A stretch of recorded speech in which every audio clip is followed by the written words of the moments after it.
The name Furlo derives from the term forulum or small hole. In ancient times, its name was Saxa intercisa, which later became Petra pertusa, meaning perforated stone.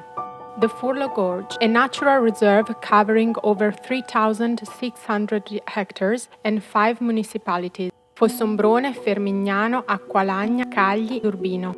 To the east, the remains of an ancient kiln that allowed the production of lime from the local carbonate rock.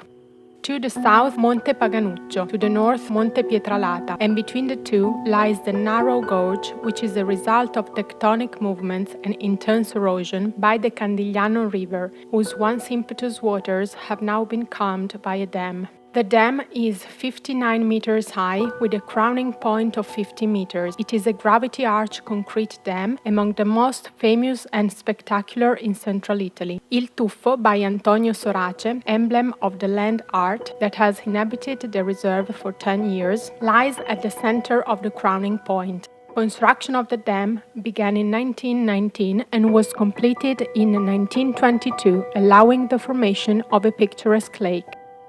A few meters away from the collection ducts of the hydroelectric plant, we find Presenza by Loreno Sguanci, a Florentine sculptor born in 1931. This is a semicircular iron structure whose central portion was allowed to rust in a controlled manner and whose aggressive tips are of a red lead oxide. The structure, erected in 2001, could be the stylization of a scorpion or some other mysterious animal nestled in the rock.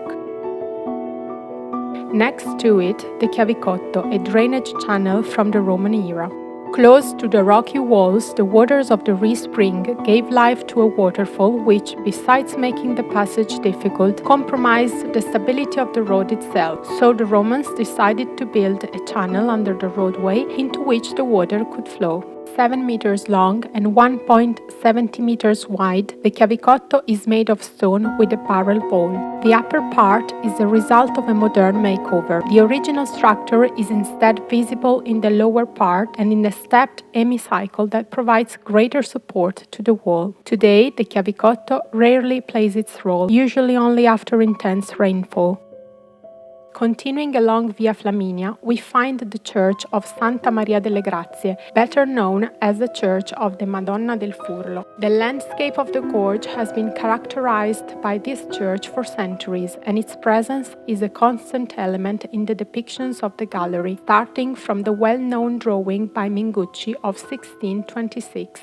The church stands on a stretch of the road Via Flaminia, which fell into disuse after construction of the Galleria Grande in 76 AD. Built at the end of the 1400s on the ruins of a pre-existing structure, it has undergone several changes over time. Sources indicate that around 1720, the building consisted of a series of small aligned rooms, 3 of which were located downstream and made up the actual church, while other rooms were designated for service and housing use. The appearance of the local gabled stone facade is currently distorted as a result of the elevation of the road network during the construction of the dam. The facade also accommodates an epigraph placed there in 1911 in memory of the resistance by Colonel Luigi Pianciani in 1849 to defend the Roman Republic. Next to the entrance door, there is an inscription testifying that passers-by said a prayer for the safe crossing of the gorge. For centuries, in fact, the roughness of the place facilitated the raids of thieves and brigands who threatened and robbed travelers. As far back as the time of the Romans, the Emperor Marcus Julius Philip, known as the Arab, had set up 20 soldiers on site to guarantee surveillance.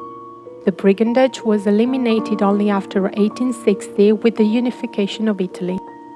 A remarkable 17th century sandstone altar, remodeled and originally painted as shown by the color residues on it, occupies the central room. It is a semicircular pediment edicle with column and other decorative elements characteristic of the stonemasons of Sant'Ippolito, a village about 15 kilometers away with a centuries-old tradition in the art of stone working. The niche contains the classic image of the Madonna of Loreto. We also read the dedication, Lorenzo Base, Corrieo di Venezia, per voto.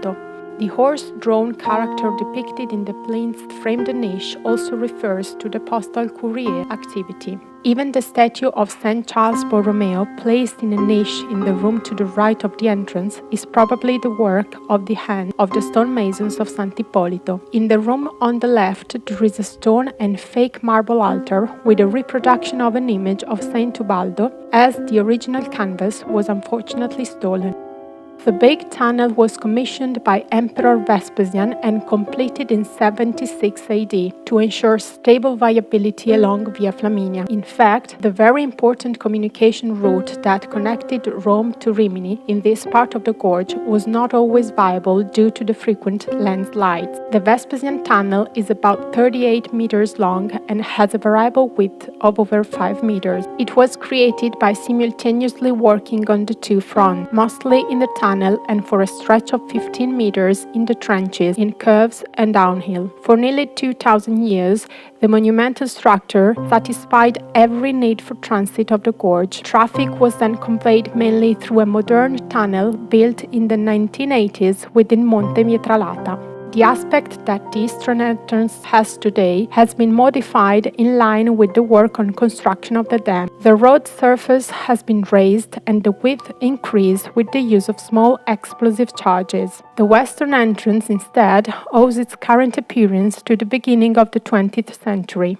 when it was common practice to build an arch with large blocks of stone at the entrance to the tunnel. Coming out of the Vespasian tunnel and looking towards the river, one notes a number of substructures and a small tunnel, which was erroneously considered Etruscan up to 20 years ago. It was built between the Augustan age and the construction of the large Vespasian tunnel, most likely as a temporary bypass to avoid the frequent interventions related to road collapses. It is about 8 meters long, almost 4 meters and a half high, and an average of 3.30 meters wide. On the walls, one finds the marks left by the chisel, carefully cut in a vertical fashion. On the ground, parallel grooves left by the wheels of the cart that used to cross the one-way tunnel are still visible.